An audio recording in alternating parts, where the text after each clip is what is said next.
Welcome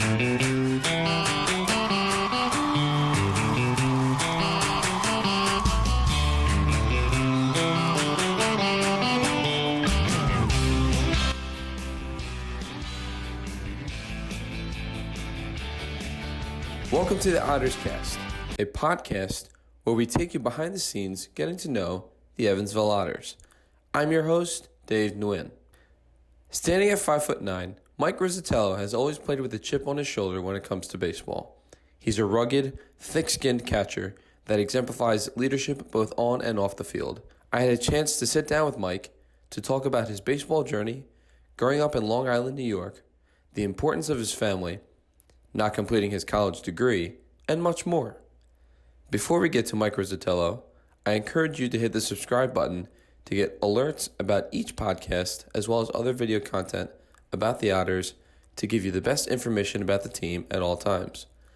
Make sure to follow the Otters on social media on Twitter at EvilOtters, on Instagram, and on Facebook at facebook.com/Evansville Otters. And now, my sit-down with Mike Rizzitello.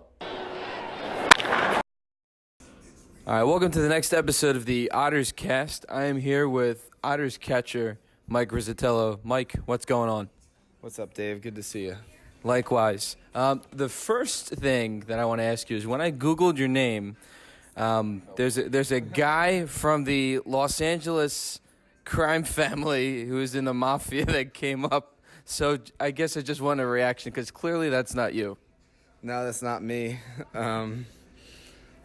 I don't know too much information on him, but I know he was a pretty bad dude.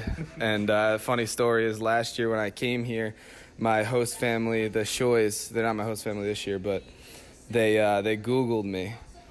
And they sent me a text before they even met me, and they're like, we Googled you and we found a mobster. Like, I hope that's not you. And I was like, oh, no, this is going to be tough.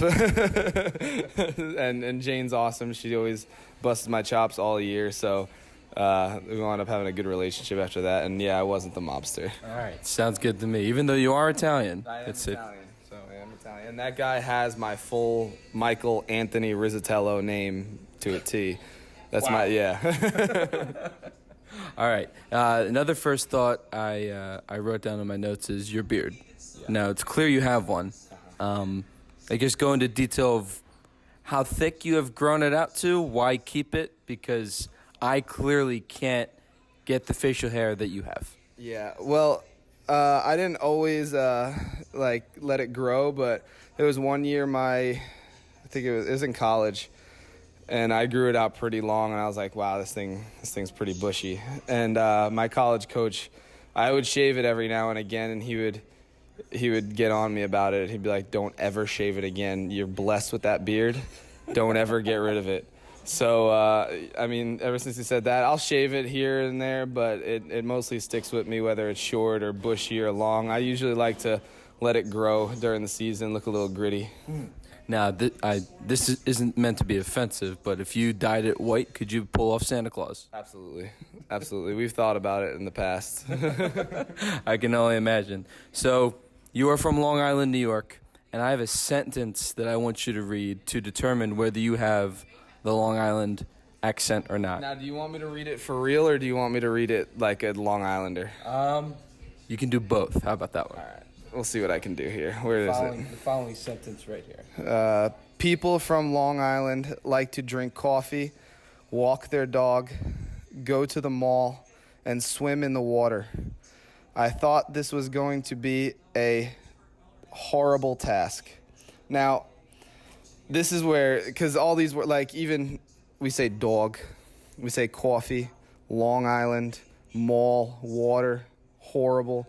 So, like, I've been traveling for a while now, and I don't like the Long Island accent. But my sisters, they have it heavy.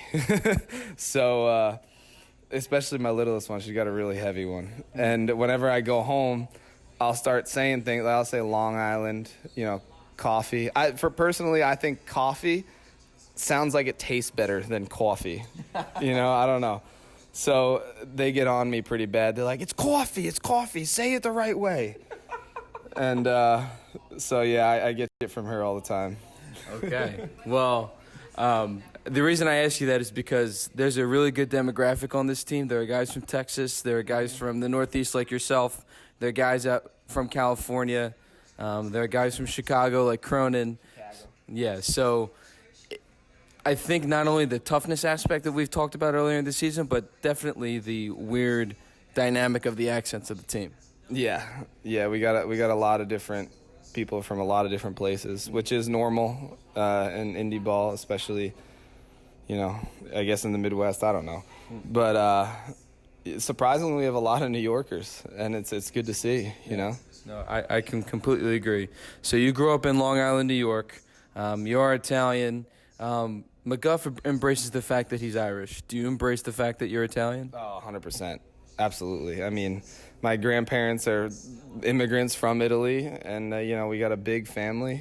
I love every part of it. Typical Italian characteristics. Oh, yeah, big time. So I read that you played a little bit of basketball and a little bit of soccer, and then you played baseball as well as a kid. Were you the athlete who, or growing up, did you play as many sports as possible just to stay active? No. I'm the worst basketball player there is. I haven't played since the 8th grade. So I wouldn't consider myself a basketball player in the slightest because I suck. But I played a little soccer just to kind of stick with it. But at a young age, I guess my parents kind of knew that baseball is my thing. I really stuck to it. I wanted to play football growing up, but the parents, weren't really about it. Said they didn't want me getting hurt for a bit. And I was pissed at them for a long time because I really liked football a lot, and I still do. But looking back, it's probably for the best because people are smashing their heads in all the time, and already I'm not the brightest guy. So, so I don't know where that would have went. But, I really put a lot of my effort into baseball. I'm athletic. I like to do athletic things. I like to stay in the gym. But baseball was always the focus. Would it be considered one of your first loves, baseball? Absolutely. Yeah. I mean, when I was a kid in elementary school, I didn't wear anything other than Yankee stuff, and I got picked on pretty hard for it. My whole wardrobe was just straight Yankee shirts all the time. I was known as the baseball kid. Like, it's the only thing I really ever loved from, other than obviously my family, but it's been a constant in my life forever now. Wow. So you're not a Mets fan then? Because there's some friends I have from Long Island who are Mets fans rather than Yankee fans. Nah, Mets suck. Okay. We can agree on that one. Wait. Unless they sign me, then they're great. Okay. All right. We'll put it that way. Yeah. What was it about baseball that you love most about? Is it the ping of the bat? Is it the field, the dirt, the sound when the ball hits the mitt? Because it sounds like you were someone to you had a ball in your hand since you were a kid. It's everything. I mean, in my opinion, hitting a ball off the barrel of the bat, there's no better feeling in the world. It's just that it's a game that revolves. There's so much failure in it, which is unlike anything else. And when you finally do get a chance to succeed, it's rewarding, because it doesn't come by as often as it does in every other sport. So everything, the smell of the grass, the dirt, the chatter, even when I walk on the field, I smell a hot dog. I don't eat hot dogs, but I love it because... You don't eat hot dogs? I'll have one, but it's not my favorite food. Like, it's gross. I think it's gross. But I love the smell when I walk out on the field. Everything about, being in the ballpark is great. Fair enough. You're kind of killing me, Smalls, a little bit with the smell, or at least the taste of food. But knowing you're Italian, I'll ask about food a little bit later. But you gotta love food in general. Oh yeah. You do have two sisters, and are they older or younger than you? And I feel like they played a big part in your life. Yeah, they're younger than me, and they are my life. It's getting weird now because growing up, we always did everything together, so now we're getting a little bit older and we're spreading apart. I'm away in the summers. They're away at school when I'm home. Like my youngest sister, I haven't seen since winter break. So it's been an adjustment because they've been in my life forever, and they're really important to me. Now, your sister, is that? There's Marissa Ann and L'Oreal. Okay, there we go. Marissa Ann is competed on The Voice, from what I researched. Is she still pursuing a singing career, or is it just a hobby? She's pursuing it along with other things. She's really bright. So when she was 15, she was on The Voice, and she always had like the voice of an angel. So she actually still sings in Madison Square Garden. She'll sing the national anthem for a lot of boxing matches, and she's doing her thing. I see things on Instagram all the time of her. She was speaking yesterday with I guess it was like the commentators in one of the boxing matches. I think it was Madison Square Garden. But she's doing like things with business, and I think she wants to be. She's thinking about being a lawyer now, so she's got a lot of stuff going for her, and on the side she's still pursuing her singing career, which she's great at. And your other sister, from what I researched, is an accomplished dancer, or is pursuing a professional dancing career? Is that what's into that? She's been on and off with the dancing thing. She's always been good.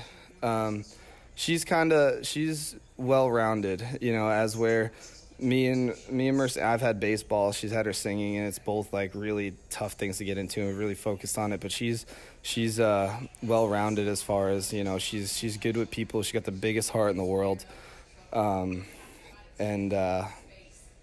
she's always held a special place in my heart because she's always been around me, and she's always looked up to me, and she even found a love for baseball too with me. So she's got everything going for her. So between Marissa Ann and L'Oreal, it seems like the three of you have the athletic genes as well as a very meaningful relationship amongst the three of you. Yeah, my parents really they let us do whatever we wanted, whatever our hearts desired. They supported us with everything they had. So it was never like, you have to do this and you have to do that. It's if this is what makes you happy, and we're gonna support you, and they did everything for us to live out our dreams and stay close and remember what really matters in life. I think part of that is the influence of your father. Your father donated part of his liver to your sister. You really did your research, huh? I feel like this is more in depth. It's more of who the person is rather than the person who hits a baseball. Yeah, I like that a lot. My dad, my sister, when she was born, had a liver disease called biliary atresia. I hope I said that right. But it's really rare. So both my mom and my dad were, what is it called? They could have been donors. But my dad said, he was gonna give half of his liver to her.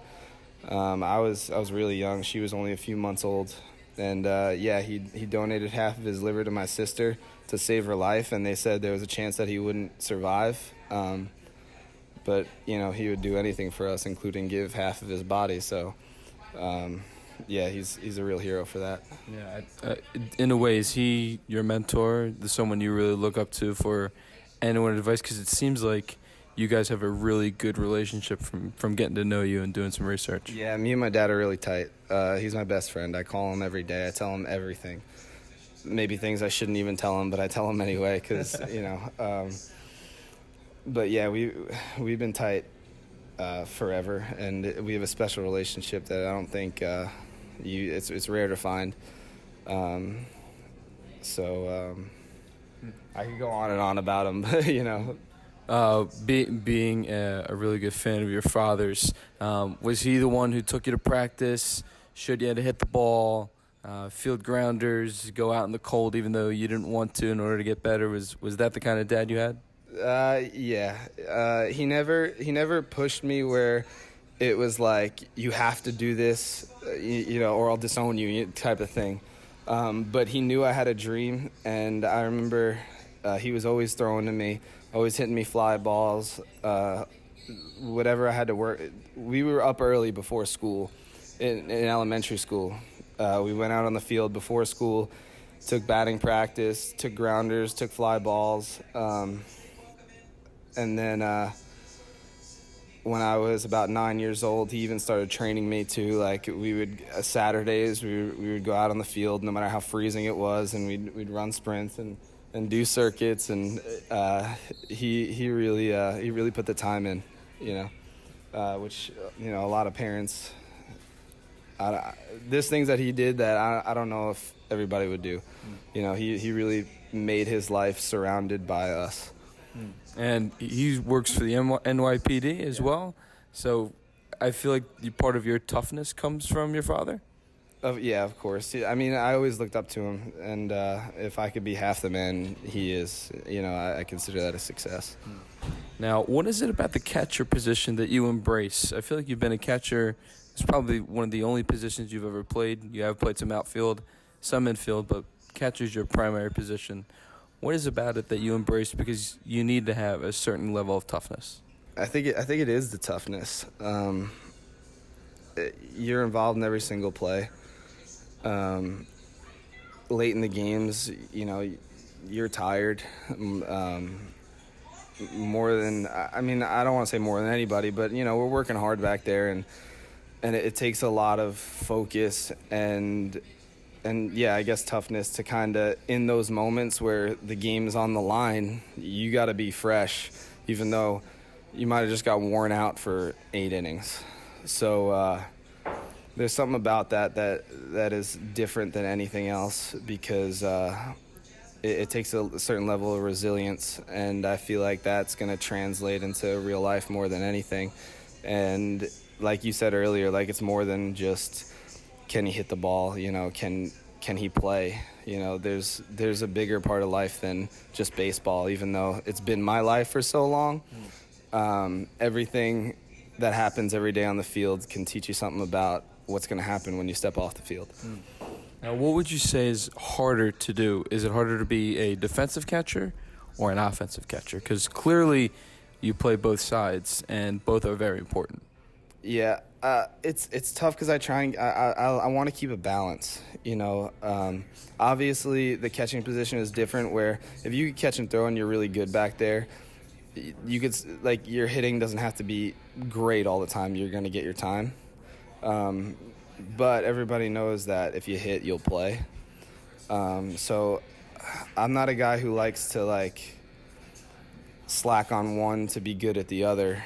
It's tough. It takes a lot of preparation. It takes a lot of focus, because there's a lot that goes into hitting, and then there's a lot that goes into catching, so it takes a lot of hard work and preparation to be able to stay focused on both.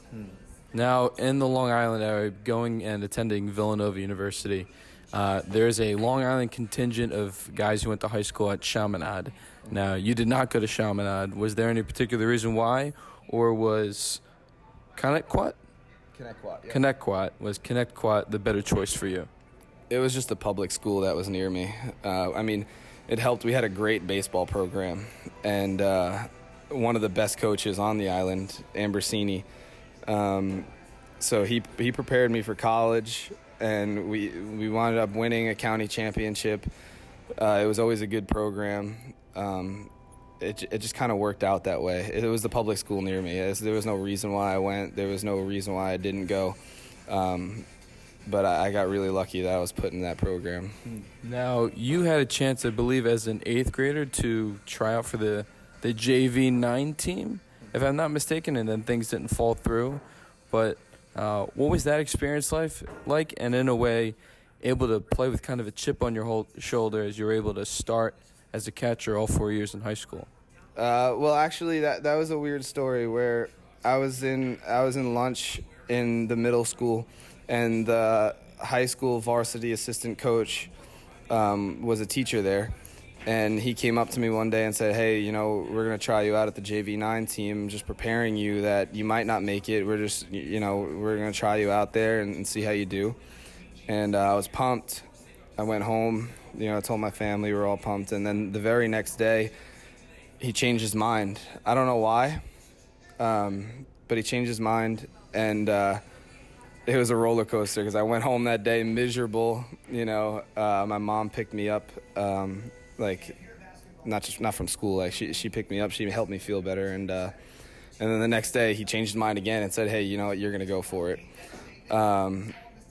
And that was a challenge too, because not only was it just show up and play, it was like I had to pass a test in order to show I was capable of it. And I blew through everything, but the one thing that was tough was I had to jump a broad jump of 7 or 8 feet.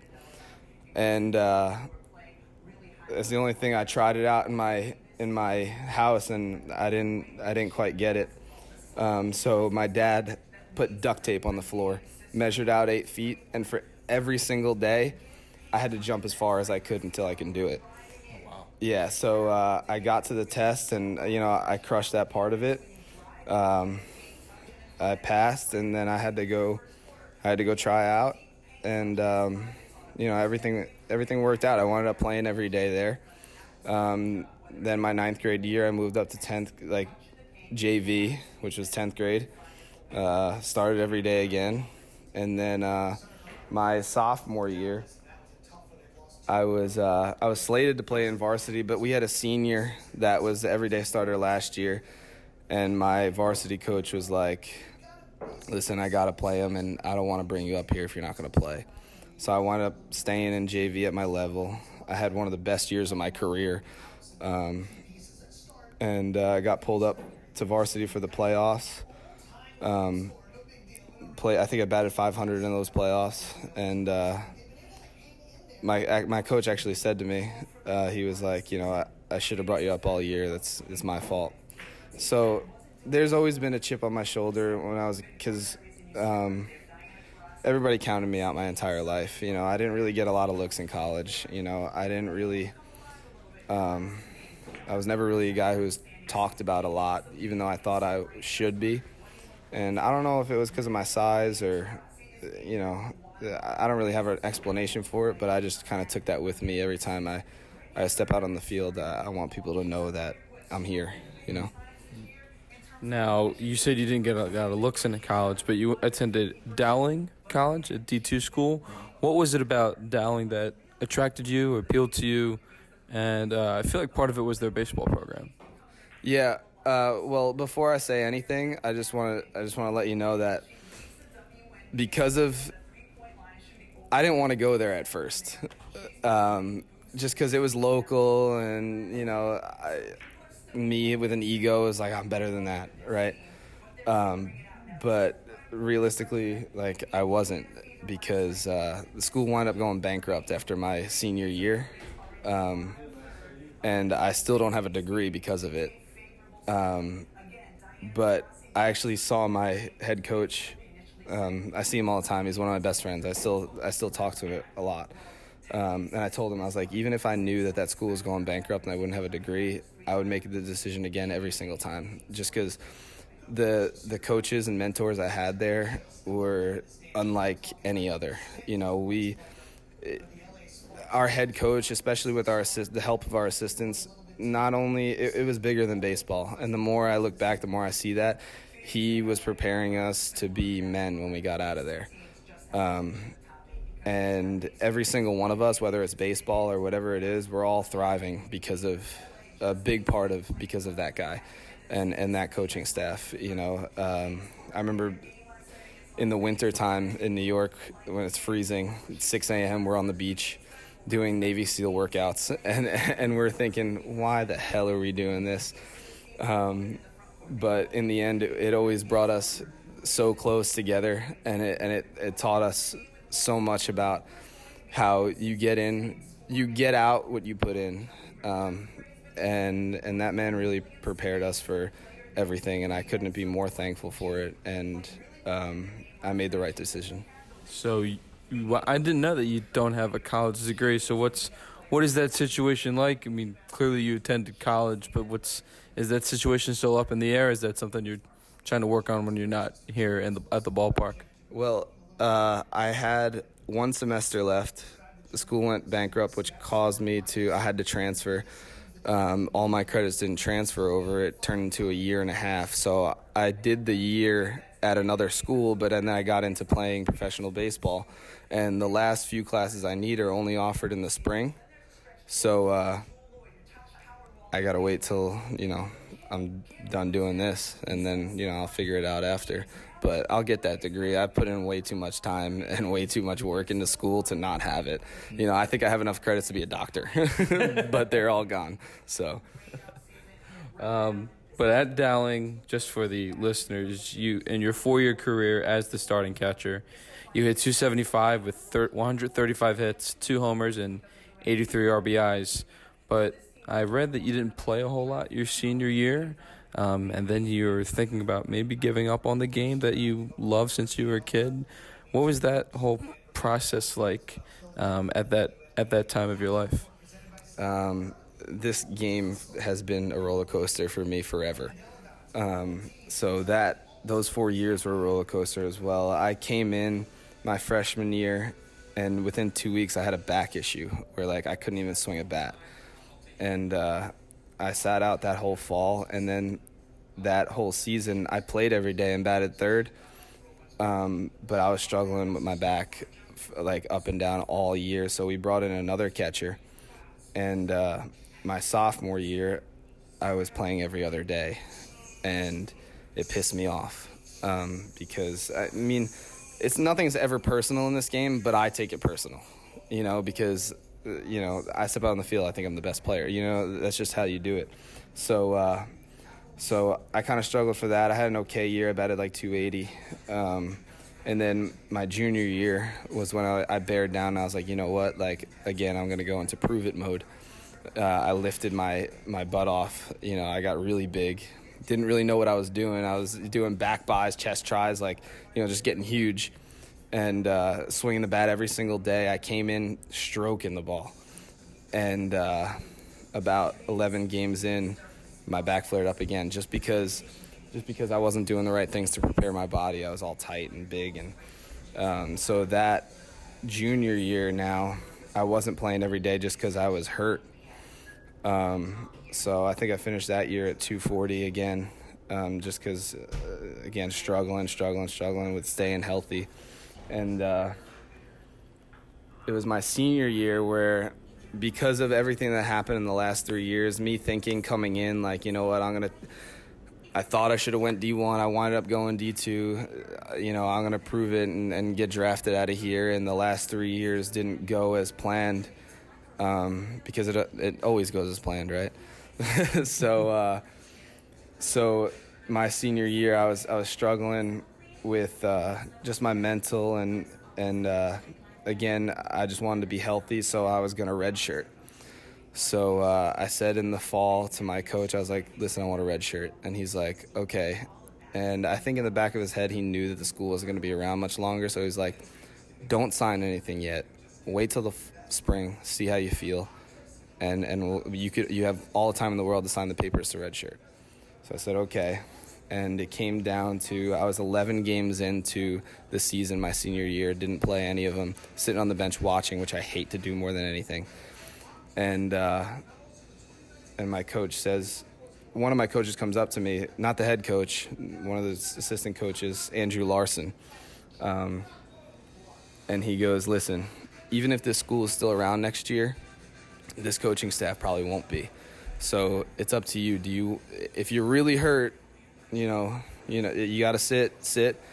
But if you want to play for us, you got a decision to make. So I thought about it for about a week, and I was like, you know what? If my back goes, it goes. I want to finish my career with these guys, and if it's the last hurrah, it's the last hurrah,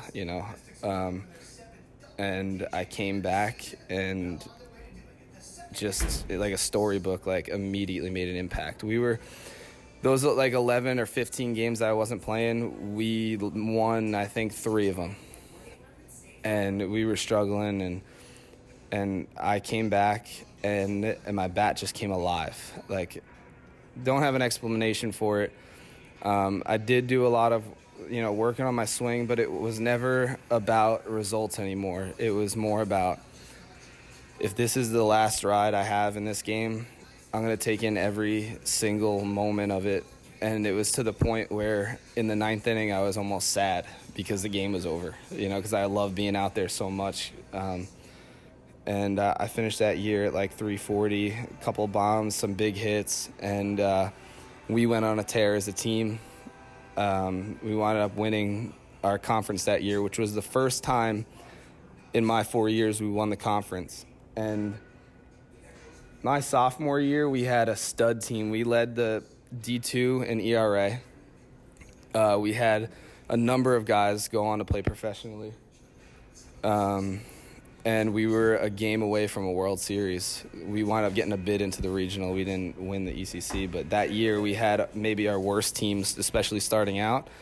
And we went on that tear, and the only way we could go to a regional is if we won it all, and we did it, and that was a sweet, sweet feeling, especially after everything that not just me, but we all went through in those 4 years, and that year especially, it was really sweet. What is the feeling, the culmination of everyone going into one goal, working their butt off to win one team collective goal and to accomplish it? It's relieving, and I'm getting chills right now just thinking about it, just because there's no better feeling in the world, because every single season you go into working your butt off for that end goal. Everybody is, but only one team wins. So more times than not, it's almost like you're not achieving that goal you set out to do. So when you finally accomplish it and you do it, it's like it's a weight lifted off your shoulders, and you really got to just take in the moment. There's no better feeling in the world. Now, you have another mentor in Mr. Joe Francisco, who is probably one of your better mentors, as well as a good baseball guy, one of your hitting coaches might be. And he helped, in a way, get you in contact with people to get a tryout with the Tampa Bay organization. Yeah, Joe has been my hitting instructor since I was in the 9th grade. And he taught me a lot about playing a little bit more gritty. And I've always been a team guy my whole life. I still am. But he taught me a little bit more about taking pride in what you do and dominating a little bit more. He taught me a lot in my swing, a lot in my attitude. And, we've been working together for a long time. And what's it called? Oh, actually, in his facility, one of the other hitting instructors I worked with, his name is Matt Conley. He was the one who told me after my senior year, I was up in the air. Like, I wanted to play, and then I was like, you know what, maybe it wasn't meant to be, And Matt Conley came up to me and was like, listen, if you want to play, I'll help you, because I really think you should continue to live this out. You only get one shot at this. And I was like, all right, let's give it a shot. So we sent a couple of videos out to the scout that he knew for the Rays organization. His name is Rafael Melchion. We went. He liked it. He said, come down to Arizona, try out for me. And, I went out there thinking, I got nothing to lose, So I went out for the first workout. I did well. I popped a 1.8, hit some balls pretty far. And he was like, okay. He was going to send me to Mexico.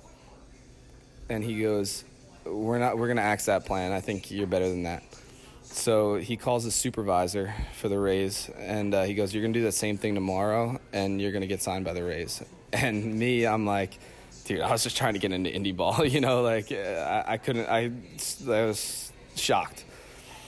I went out that day. I did the same thing. I popped well. I hit, out of 30 balls in BP, I hit 16 over the fence, which you see me now. I'm not a home run hitter, but the ball flies in Arizona. So I was missing balls out to right center, and they were still going out. So, I was surprised myself. And the guy tells me, listen, it's March. We're trying to get rid of guys right now, and I have so many guys that are literally just like you, but we're going to find you a job in indie ball. And 2 weeks later, I signed a contract in the Pacific Association. The San Rafael Pacifics, ironically from a guy who helped you out named Rafael. Yeah, that was weird. You were the Rookie of the Year in the Pacific Association. You batted .280, 40 ribbies, 70 hits, 15 doubles, and 12 stolen bases. Throughout that season, and probably something you could recall quite well, just when you got to the ballpark, or whether you're standing at the plate or standing behind the plate, you just must have felt good. The confidence must have been there. Yeah, that year, again, it was like I have nothing to lose. Everything after this is a plus. So I played with freedom, and I played hard, and I played with passion, and everything just kind of fell into place. I was playing every day. I was hitting the ball well. I was in the middle of the order, and that's pretty much just how it goes. That's the common thing I find is when I'm playing well, I'm playing with passion and playing for the love of the game.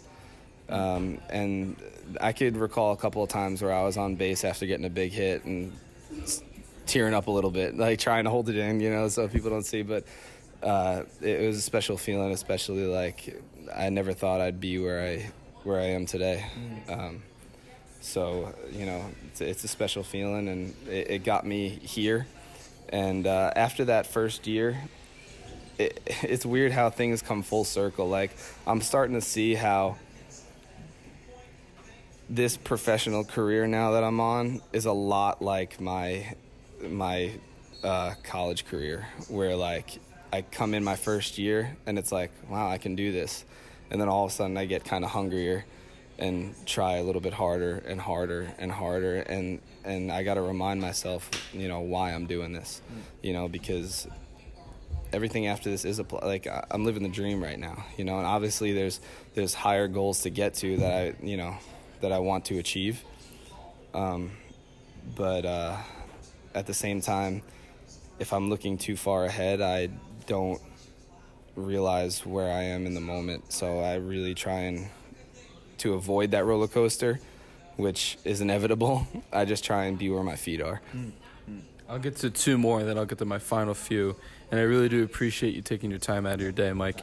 So you were involved in the trade for Josh Allen to come to Evansville. Now, you signed with the Lincoln Salt Dogs, so I'm a little confused on how you were able to transition to come here to Evansville.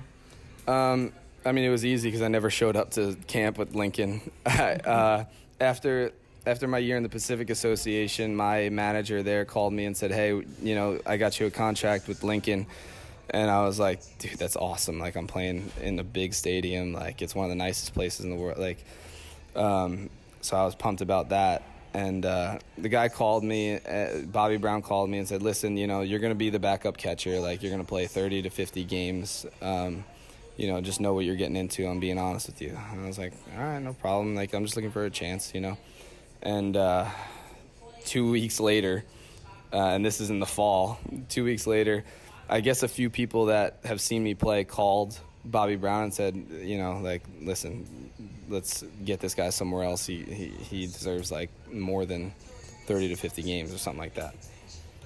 So he's like, listen, I really need an outfielder, and I've heard that maybe you need to be somewhere else, so I'm going to trade you to Evansville. And Andy calls me the next day, told me the deal, and it was really an easy transition just because I never showed up to camp at Lincoln, So next thing I know, I'm coming here instead. Now, last year in your first-year career with the Otters, you played 46 games, you batted .223, 35 hits, 10 doubles, a home run, and 19 RBIs. But I think the most impressive stat that I saw is that you threw out 44 base runners. Bigger question here, what have you embraced about being here in Evansville, and what do you appreciate about the city and how much they love their Otters? Yeah, it's cool. It's a different feel. It's the first time I've experienced anything like you go anywhere in town, you say you're an Otter, and everybody knows who you are. So that's different for me, which is it's cool. It's really cool. And then I love the atmosphere of the stadium. I love the field. It's cool when you got over thousands of people watching you every night. It's the first time I really experienced that, because in the Pacific Association, like, it was professional, but we didn't play in big stadiums. We didn't get a lot of fans, so it's a different experience, and it's really like professional baseball, and it's really freaking cool. Mm-hmm. Now, clearly you embrace the city, but you have traveled quite a bit. When you were in the Pacific Association, you played in San Francisco. Now, I went to visit there when I was a freshman in high school on a study abroad program. Stayed at Fisherman's Wharf, and I'm a world traveler myself. What are some of the favorite places that you've ever traveled to, whether it's in the States or outside of the United States? San Francisco is up there, man. That place holds a special place in my heart. Especially, I had a host family there that was they really made me feel like I was at home. So, I mean, I hope to get back out there in the fall just to visit, but most of my traveling is done through baseball. I've had some family vacations here and there. I've been to Hawaii, which is, how could you hate Hawaii, but it's pretty expensive in Hawaii, exactly. from what you recall. Yeah, it's very expensive, but the best part about it was you could catch a wave. You could go out 100 yards and surf for the first time and ride a wave into the shore. Yeah. So yeah, it's a special place, but San Francisco's up there. Okay. Your walk-up song is Sinatra's "My Way." It's very authentic. First, what are your maybe top 5 favorite Sinatra songs? Mine are "My Way," "That's Life," "Summer Wind," and "I've Got You Under My Skin," as well as "You Make Me Feel So Young." So, from your iPod alone on Sinatra, what are some of your favorites?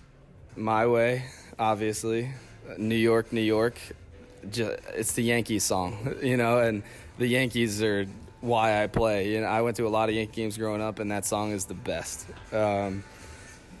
What else? Summer Wind is up there. It's one of my dad's favorites. Those are my top 3. I don't really have the rest are good, but those are the 3 that I probably listen to the most. I feel like "That's Life" might kind of touch you inside and kind of the way life goes sometimes. Yeah, 100%, absolutely. What is some on your pregame playlist, or when you're not playing? What are some genres or artists that you listen to? It's widespread and depends on the day. Like some days I'm a little bit more upbeat.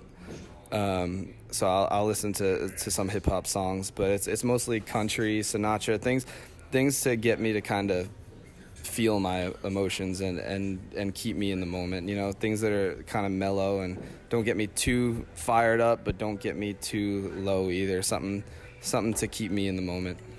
Now, being from New York, there have been a lot of movies filmed in New York City.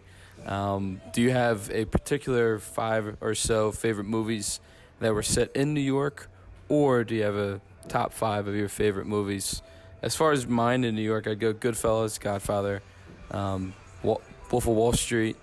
I just finished Once Upon a Time in America, and The Avengers. I'm a big superhero fan. So if you don't have any in New York, what would be some of your favorite movies?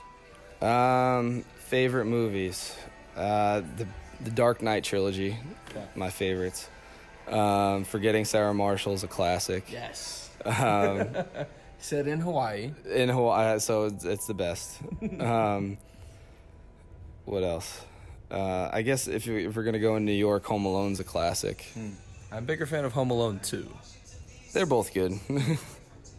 What else? Not a big movie guy. No?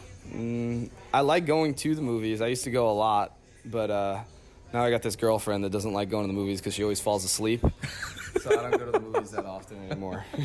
It's funny you say that. So Friday night at my house is family movie night. And she's out, and the opening scene, she's out.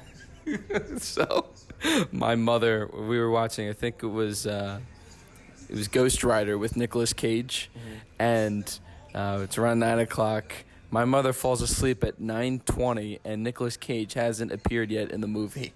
Yeah, that's her. Yeah, that's Kelly. All right, pretty cool. Do you have a couple favorite TV shows you watch, or you're not a big TV show guy either? Now, being Italian, if you don't say Sopranos, I'll be very disappointed if that's not up there. Dude, you're going to be disappointed because I've never seen The Sopranos. Are you kidding me? No, it was my parents' favorite show growing up, but I was too young to watch. So, my buddy tells me all the time, you got to watch it, but I don't know, I haven't gotten around to it. Okay. But The Office is probably my favorght show of all time. Okay. I haven't gotten around to that. I've seen a couple episodes here and there. You gotta. It's ridiculous. I heard you need to get through the first season at least. No. Well, only because the first season is dated. So there are some things that really would not be on TV now. Okay. But it's hilarious. Okay. All right. I'll put it to you there. Now, I think the both of us love food. Now, when I interviewed Cronin, being from Chicago, they're known for deep dish pizza. But New York is known for New York pizza. How can you describe New York pizza to the audience who has never experienced it? All right. First of all, I had an argument with my Uber driver yesterday. Because in Indiana, you guys cut the pizza in squares, and it's dumb. I can agree that it is very unusual. Dumb. Because what's the best part of the pizza? The middle part of the pizza where all the toppings are, and I got to hold it from the bottom? That's stupid. You got to cut it in triangles so I can get the whole pizza and be able to hold it, you know? So the triangles is huge. But it's not like I do like it's like the pizza here is like kind of it's like a cracker, but it's a little bit more like you could fold it up, and the sauce is perfect. It's more like, you know, you could fold it. The sauce is better, and it's different, man. It's not just like your regular sauce and cheese. It's tough to describe. Okay. Now, I went to visit a buddy of mine who lives on Long Island, Dix Hills. I'm sure you're familiar with that area. We went out to the bar area, and afterwards we got a slice of pizza, but it was called a cold with cheese, which meant that you're able to put the slice of pizza in the oven, and then you would get the cold mozzarella cheese on top of it, and by far it was heavenly, in my opinion. Yeah, that's popular. It's a really good slice. I'm more of a classic guy, you know. I just like without it, but I mean, you don't burn the roof of your mouth, so that's good. But there's a place by my house that does that too, and it's pretty freaking good. Speaking of the topic of food, what are some of your favorite foods or favorite meals? Now, when I interviewed Vale, he chose places like Chipotle and then some others, but I feel like being Italian, you have some favorite meals instead. Yeah, I always have my mom make chicken cutlet parmesan. Yeah, it's very, very good, and I tell everybody everywhere I go. Even I've been with my girlfriend now for 4 years, and I've told her mom, don't make me pasta. She still has not made me pasta to this day, just because I gotta have it from my mother. Well, is it safe to say, do you like your pasta al dente? No. No? Dude, what does that mean? Al dente, it's hard, but it's soft enough where you can take a bite into it, but it's still got the thickness to it. However my mom makes it, I like it. Now, that red stuff you put on your pasta, what's it called? It's sauce. If you say gravy, we're not friends. Well, I guess we're not, because I do call it gravy. It's not gravy. It's not gravy. It's sauce. But so when your mom makes the pasta, does she put in the sausage, the meatballs, and the pork and beef and mix it all in, or no? Sometimes we'll do meat sauce, and she'll do just chopped meat or ground beef. I heard chopped meat's a weird thing to say, apparently. But sometimes she'll put the chopped meat in, but most of the time, it's just straight red sauce with the garlic, the tomatoes. So she'll put some red wine. And actually, my dad's been making the sauce now lately. Okay. It used to be my mom, but my dad's, I think, a little better at it. Okay. So I think I've come to the realization that gravy is only a South Philly Italian thing. No, it's a fake Italian thing. You're killing me, Smalls. I'm from New York. You said I'm from New York. All right, so you're a big Yankee fan. Is Yankees number one as far as your rooting hierarchy, and then where does it go from there? Yeah, the Yankees hold a special place in my heart. Even though I don't like, I like the the grittiness of the game, and the Yankees are a real strikeout homer type. But I mean, they're still my favorite team. After that, unfortunately, it's the Jets. You know, I hate that I love them because they're terrible every year. No matter what they do in the offseason, they're always disappointing me in some way. But you know, I'm loyal, and I'm a big Jets fan. And then after that is the New York Rangers. You know. So you're not an Islanders fan? Nah, Rangers fan. Take the train right into the Garden. Okay. Because Hofstra's around the corner from where you live, and at one point it was the home of the Islanders and the Nets. Yeah, at one point it was. And I did go to some Islander games in college just because the tickets were cheap, but big Rangers fan. Okay, so you're a big MSG fan overall, Madison Square Garden. Yeah, how could you not be? I had the pleasure of broadcasting a couple postseason basketball games there at Villanova, really? So it holds a special place in my heart too, I bet. Because it is the Mecca. I don't know how else to describe it, but if you're a passionate sports fan, you need to see a competitive sporting event. It doesn't necessarily need to be a big basketball game, but whether it's the Big East tournament or if the Knicks are playing the Lakers or a competitive boxing match, there's just something about the aura of Madison Square Garden. How can you describe it? I go there a lot, and every time I look at it and I'm like, dude, there's people who have never seen this place, and it's such an icon. It's sick. It's in the heart of Manhattan. Like I said, take the train right by my house, straight into it. And you know, we go all the time, and every time I go there, it's like it's like the first time. Being a Jets fan, they do have new uniforms. They have Sam Darnold as the quarterback right now, and they just signed Le'Veon Bell. Are you optimistic? I'm always optimistic, and I'm always disappointed. So we'll see. I hope they prove me wrong. I think it's safe to say that your dad is your hero. What are some things that he's taught you that you carry with you today? Perspective. He always has a good sense of perspective, and he always motivates me to keep moving forward. The guy's 51, and I only say that because in a month he'll be 52, and I'm sure he doesn't want me to say that, but he still looks like he's 30. He every day he'll go to work, and then after work he'll go to the gym and bang out a crazy workout. Then after the gym, he'll go to shinjitsu. I call it karate, but I'm sure he doesn't want me to call it that either. And then gets 4 hours of sleep, and if that, and then goes back to work. Like he just keeps going, you know, and he motivates me to keep moving, man, you know, and never let anything, you know, tear you down. So, and you know, we talk a lot about, I talk a lot about my dad, and we harped on my sisters a little bit, but we haven't talked about my mom at all, and my mom's a real hero of mine too, because she'll do anything for anybody, you know, especially her family. She lives for us all. So, you know, she's got the biggest heart I've ever met, and she'll throw herself on a stake for anybody in her family.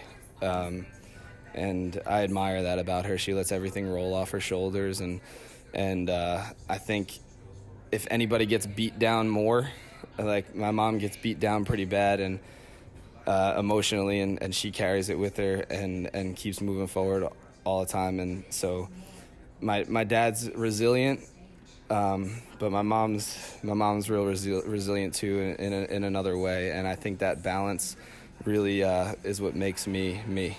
Now lastly, is there an inspirational quote or saying that you live by that kind of resonates with you and your walk of life? So we spoke about it earlier. My dad told me when I was a kid, real cliche thing, but what's it called? He's always said, hard work beats talent when talent doesn't work hard. And that it was my senior quote. It sticks with me now just because, like I said, I'm not the biggest guy. I'm not the most talented guy. But I won't let anybody outwork me. And in my darkest of moments, that's the thing I hold on to, because it keeps me moving and moving and moving and moving. Because once we stop moving, we die, and that's a fact of life. So that's what keeps me moving forward, along with a lot of other quotes that I like to stick with, and I like finding new things. My dad sent me one yesterday that I really loved. It was, where is it? I'm going to find it. You're busy doubting yourself while some people are intimidated by your potential. So, everybody deals with self-doubt, but we always are looking on the inside and never go on the outside and look in. And just always things that my dad always sends me that keeps me moving. Well, Mike Rizzitello, I really want to thank you for your time. You told me once earlier in the season that every guy on the team has a different story. Clearly, yours has stuck out to me. An inspiration on and off the field, leads by example, and overall a great guy, one of the paisans on the team, Mike Rizzitello. Thank you so much. Thank you, Dave. A big thanks to my guest, Mike Rizzitello. If you enjoyed this podcast, please hit the thumbs up button at the bottom of the screen and leave a comment below. Remember to click subscribe to get all the latest media content with the Evansville Otters. Don't forget to follow the Otters on social media on Twitter, Instagram, and Facebook. Once again, thank you for listening to this week's Otters Cast. Until next time, I'm Dave Nguyen.